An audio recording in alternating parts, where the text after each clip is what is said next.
The Sissoon family, a name few recognize today, played a far more insidious role in history than the Sackler family.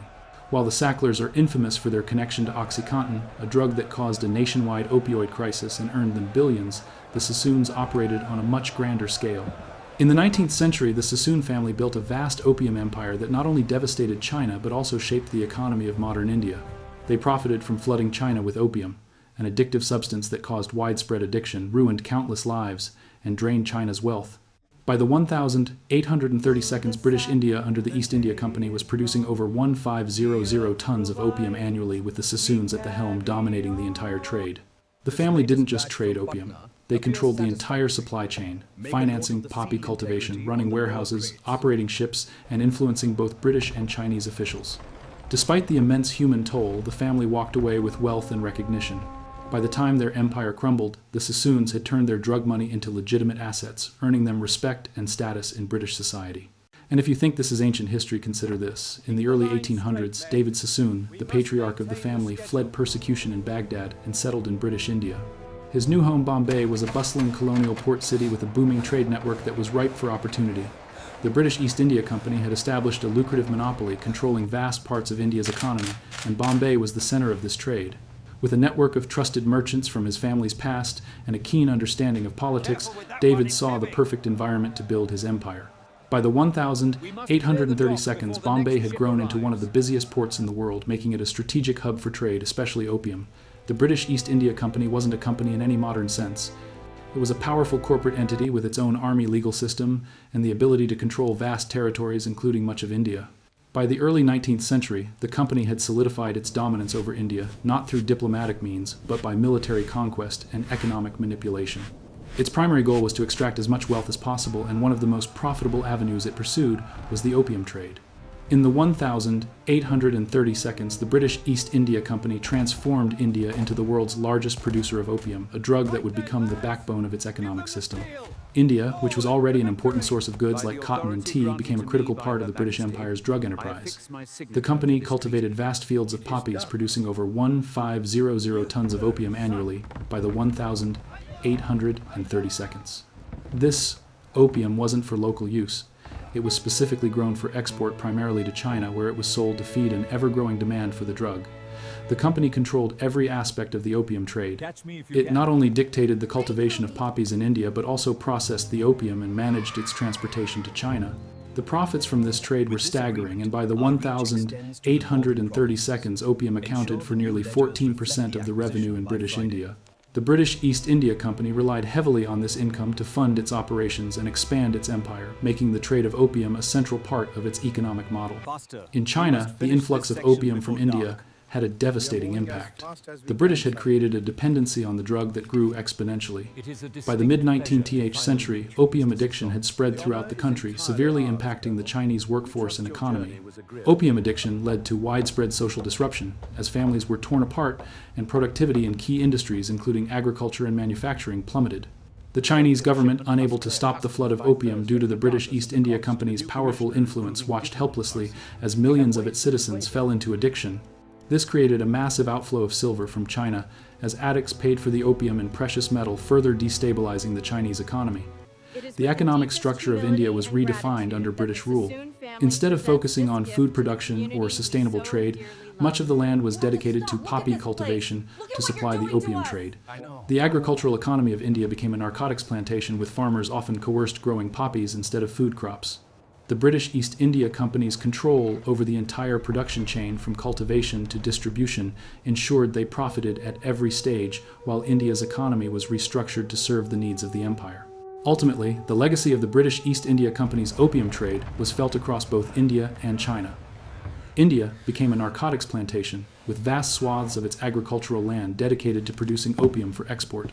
Meanwhile, China drowned in addiction as millions of people succumbed to the devastating effects of the drug. The trade may have enriched the British Empire, but it left behind a trail of social, economic, and human devastation that would continue to affect both countries for generations. But here's what separates the Sissoon family from others in the opium trade. While many merchants simply bought and sold opium, David Sissoon went further. He controlled every aspect of the opium supply chain, from cultivation in India to distribution in China. By the 1830 seconds, David had positioned his family as dominant players in the opium trade, a key commodity that was essential to the British Empire's economic strategy. He didn't just participate in the trade, he engineered the entire system that would benefit the Sissoons for generations. David's success lay not only in his entrepreneurial vision, but in his ability to leverage political connections. Having fled Baghdad to escape persecution, he utilized his extensive network across the Middle East and his understanding of British colonial policies to secure his place in India. India under British control was already a major source of opium, with the East India Company producing over 1500 tons annually by the early 1830 seconds. But David Sissoon recognized the potential to dominate the trade by taking control of the supply chain.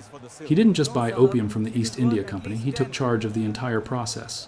He financed the cultivation of opium poppies by providing loans to Indian farmers, effectively securing a consistent and reliable supply of opium. This allowed him to control both the quantity and the quality of the opium produced. Sissoon's influence over the production of opium extended from the fields of India all the way to the docks where the drug was shipped to China, making him the key figure in the entire process. By the 1840 seconds, the Sissoon family was shipping tens of thousands of chests of opium to China every year, with the family at the helm of a vast and profitable operation. By 1850, they were sending over 5,000 chests annually, representing more than 7 million pounds of opium. What truly set Sissoon apart was his mastery of logistics and vertical integration. He didn't rely on third-party merchants or brokers. Instead, he controlled the entire distribution network. The Sissoons owned the warehouses in which opium was stored, the ships that transported it, and even the insurance companies that protected those shipments. This level of control allowed Sissoon to minimize risks, maximize profits, and ensure that every part of the operation worked seamlessly. In addition, Sissoon's political ties ensured that his operations were protected under British law, providing him with legal legitimacy and the full backing of the British Empire. The Sissoons weren't just drug merchants, they were key players in the British colonial system. The family's wealth allowed them to expand into other industries such as banking, real estate, and even infrastructure projects like building railroads. By the mid-19th century, they had become pillars of the community in Bombay, and their vast fortune was seen as a testament to their business acumen. But this wealth built on the backs of opium addicts allowed the Sissoons to gain respectability in British society. They were philanthropists, building schools, hospitals, and synagogues, which further solidified their place in the upper echelons of British Indian society. The Sissoons' success in the opium trade was not just due to their business strategies, but also because of their ability to navigate the political and economic landscape of the British Empire. They were able to operate in a highly profitable market with the full protection of the British government. The Sissoons got protection, legal legitimacy, and access to the most profitable market in the world, the opium trade, allowing them to build a vast and enduring empire. By 1830, British India was producing over 1500 tons of opium annually, a staggering amount that fueled the British Empire's economic strategy. The opium, cultivated in the fertile fields of India, was primarily shipped to China, where it created an unprecedented public health crisis. As the British flooded Chinese markets with the drug addiction spread rapidly, devastating the population. The Chinese government struggled to cope with the growing crisis, as millions became dependent on the drug, severely affecting the workforce and social stability. While China's economy was spiraling into chaos due to widespread addiction, the British were reaping enormous profits. The opium trade allowed Britain to reverse its trade deficit with China, which had been losing vast amounts of silver in exchange for luxury goods like tea and silk. Instead of paying with silver for Chinese goods, the British now received silver in return for opium. By the 1830 seconds, Britain was extracting millions of pounds worth of silver, which flowed back into British and Sissoon hands, further enriching the colonial powers, while China's economy crumbled under the weight of addiction. In 1839, a Chinese official named Lin Zexu was appointed by the emperor to address the growing crisis of opium addiction that was devastating the country. Lin was determined to take action against the rampant opium trade that was overwhelming Chinese society. At the time, opium had flooded the country, and millions of Chinese were addicted. The economic and social damage caused by the drug was catastrophic. Families were torn apart, productivity in key industries collapsed, and China's silver reserves were being drained as addicts paid for opium with precious metal. Lin Zexu, known for his incorruptibility and determination, was tasked with halting this devastating epidemic. Lin's first action was to confront the foreign merchants involved in the opium trade. He seized more than 1400 tons of opium from British merchants in Canton, modern-day Guangzhou, and destroyed it by mixing it with lime and salt before dumping it into the sea. This symbolic act sent a clear message that China would no longer tolerate the opium trade. Lin also wrote a letter to Queen Victoria asking how Britain could morally justify selling a substance that was illegal in their own country and cause such destruction in China.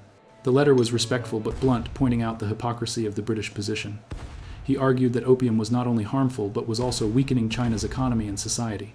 The British, however, were not willing to let their lucrative trade be interrupted. The destruction of the opium, which was considered British property, was seen as an affront to British economic interests. Britain's response to Lin's actions was swift and aggressive. Instead of engaging diplomatically, Britain declared war on China, even though China had not violated any treaty. This marked the beginning of the First Opium War, which took place from 1839 to 1842. The British were well prepared for war, with superior naval technology, modern weaponry, and a well-funded military. In contrast, China's military, while large, was not equipped for modern warfare. The British Navy quickly defeated Chinese forces, and by the summer of 1842, Britain had captured key cities along the Chinese coast, including Canton, and imposed a blockade on Chinese ports. In 1842, the war ended with the signing of the Treaty of Nanking, one of the most unequal treaties in modern history. The treaty required China to pay Britain 21 million silver dollars for the destroyed opium and war damages. China was forced to open 5 ports to foreign trade, including Canton, Shanghai, and Ningbo, and to grant British citizens extraterritorial rights, meaning they were not subject to Chinese law. The treaty also ceded Hong Kong to Britain in perpetuity. However, despite these humiliating terms, the British were not satisfied. They wanted more access to Chinese markets and were determined to continue their profitable opium trade. The destruction of opium and the defeat of the Chinese military did not stop the flow of the drug into China. In fact, the opium trade surged even further. British merchants were quick to take advantage of the new commercial opportunities created by the treaty, and by the 1852, the opium trade had expanded significantly.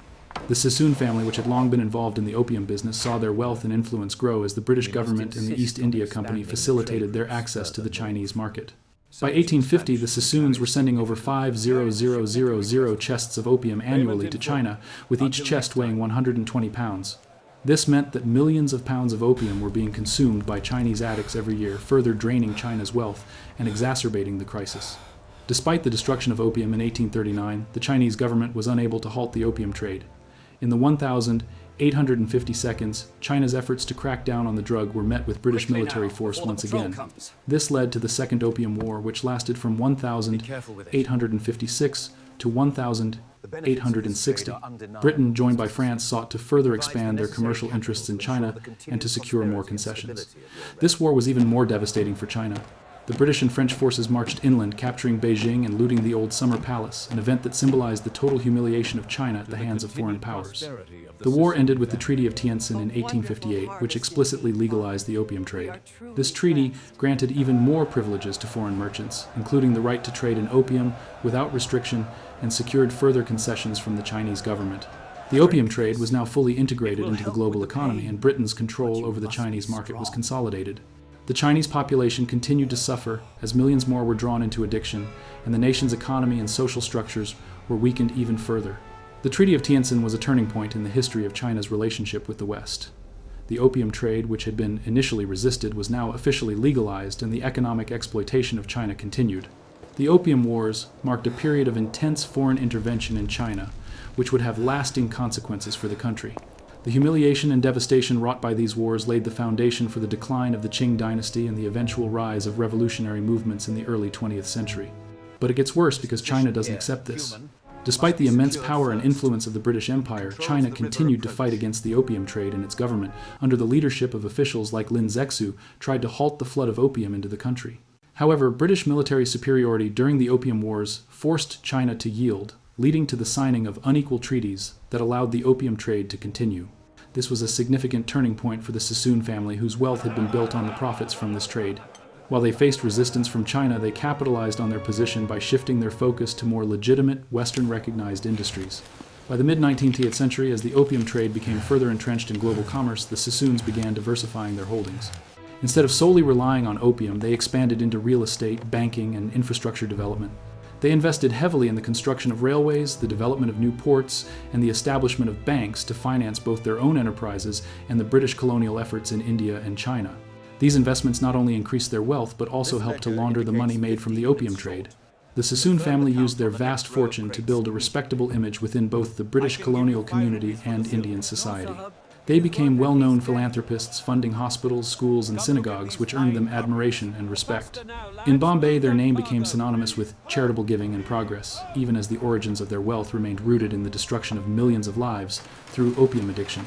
By investing in these legitimate industries, the Cissoons managed to intertwine themselves with the fabric of the colonial system, using their economic power to gain further legitimacy. Through these strategic moves, the Sissoon family became well integrated into the upper echelons of British Indian society. They weren't just wealthy businessmen, they were seen as pillars of the community, helping to drive the growth and development of India under British rule. As a result, their influence in both business and politics was undeniable, and they became untouchable figures in the colonial world. The family's wealth and power allowed them to secure positions of status and respect to the point where any challenge to their empire was not just a personal attack but an attack on the entire colonial system. In this way, the Sissoons cemented their place as not only businessmen but also as essential players in the empire itself. The Sissoon family understood this instinctively. They knew that the key to maintaining their power and legitimacy was not just amassing wealth, but also using it to build a lasting legacy. Despite the controversial origins of their fortune built on the opium trade that had decimated China, they skillfully repositioned themselves as philanthropists and pillars of society. By the mid-19th century, the Sissoons had invested vast sums into charitable ventures. They funded the construction of schools, hospitals, and synagogues, with their names becoming synonymous with progress and development in Bombay. They built public works, including the Sissoon Library and the Sissoon Dock, both of which remain landmarks in the city today. Their wealth allowed them to gain acceptance in high society. By the time David Sissoon died in 1864, the family had been so well integrated into the colonial establishment that their status as respectable business people was no longer questioned. They had created an image of generosity and benevolence, masking the darker origins of their wealth. The British Empire itself was complicit in this narrative, celebrating the Sissoons as successful entrepreneurs who had helped build modern India. Their name was etched into the infrastructure of the empire, literally and figuratively, making them untouchable in the eyes of the public. However, despite their philanthropic activities, the Sissoon family's fortunes began to crumble as time passed. By the early 20th century, the family was in decline. Their businesses were mismanaged, and their once thriving opium trade had long since been overshadowed by changing global markets and the rise of new industrial powers. The Sissoons, once seen as titans of industry, were fading into obscurity. In the end, their name was no longer associated with the glory of empire or the growth of modern India. The legacy, they had worked so hard to build one, founded on the suffering of millions, was eventually forgotten. Today, the name Sissoon means nothing to the average person. The family that once shaped the course of history, fueling one of the largest drug epidemics in modern history, has been relegated to the footnotes of history.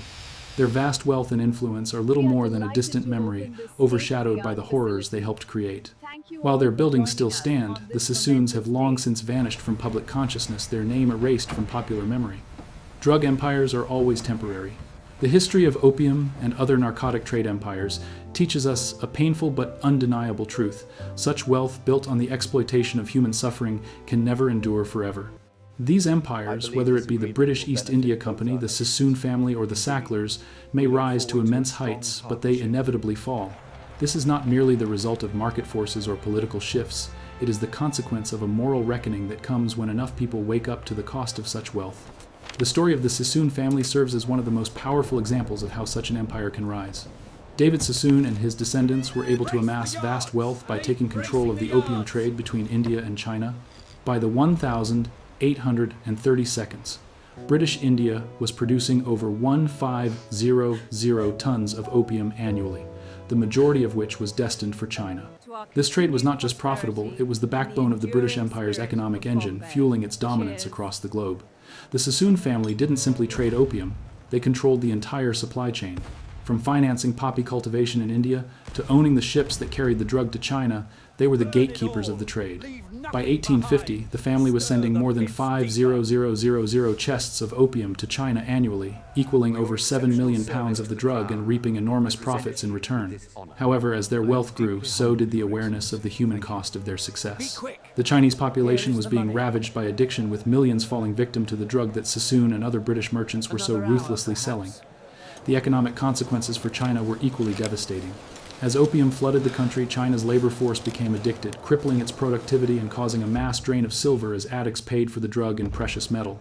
The Chinese government attempted to stop the trade by destroying large quantities of opium in 1839, leading to the First Opium War, in which Britain's military power crushed Chinese resistance and forced China into signing the treaty.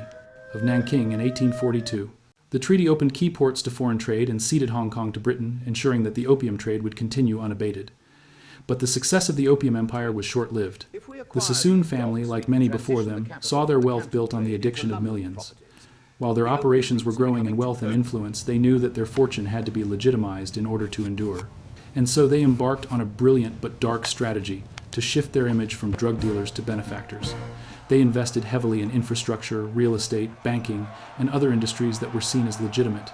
The Sissoons funded hospitals, schools, and synagogues in Bombay, all while building a public image of themselves as pillars of society. By the time David Sissoon died in 1864, the family had achieved a level of respectability that most business people only dreamed of. The key to their success was not just in making money, it was in making that money seem respectable. They funded charity projects to build their reputation and protect their wealth. Their name became associated with progress in British India, while the origins of their fortune, rooted in the opium trade that destroyed lives in China, became a distant, forgotten past. The Sissoons, much like the Sacklers decades later, used their immense wealth to buy immunity and legitimacy. They created buildings, funded education, and poured money into social infrastructure. But in doing so, they effectively laundered the darker aspects of their fortune. The family's wealth was shielded by philanthropy, making it more difficult for the public to reckon with the source of their riches. The Sissoons had learned the art of turning criminality into respectability, just as the Sacklers would later do with their opioid empire. However, the empire they built could not last forever. The British Empire itself was in decline, and by the early 20th century, the Sissoon family's businesses had started to deteriorate.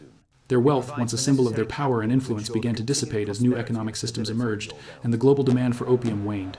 The British Empire, in particular, was undergoing profound changes, and the opium trade, once a cornerstone of its wealth, was gradually phased out as the world moved toward new industries and markets. The family's once thriving businesses, especially in opium, were now in decline. The Sissoon name, once a beacon of British success in India, began to lose its luster.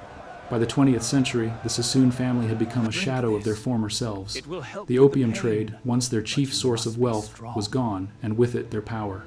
Their philanthropic endeavors, while still remembered in places like Bombay, where buildings and institutions bear their name, could no longer shield them from the shifting tides of history.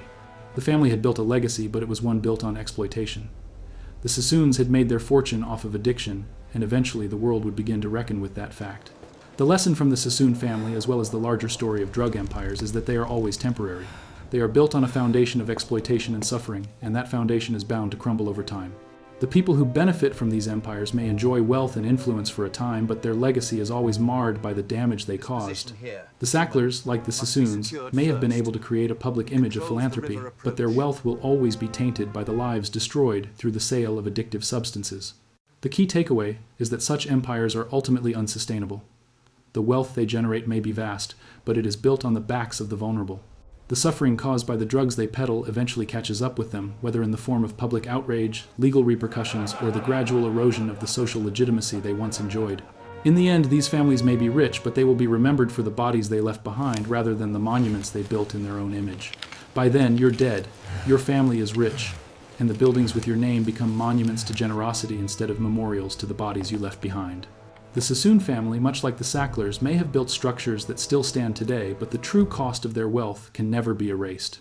Their legacy is one of human suffering, masked by the veneer of charity, and as time passes, the world will come to see them not as benefactors, but as the architects of one of the most destructive empires in history.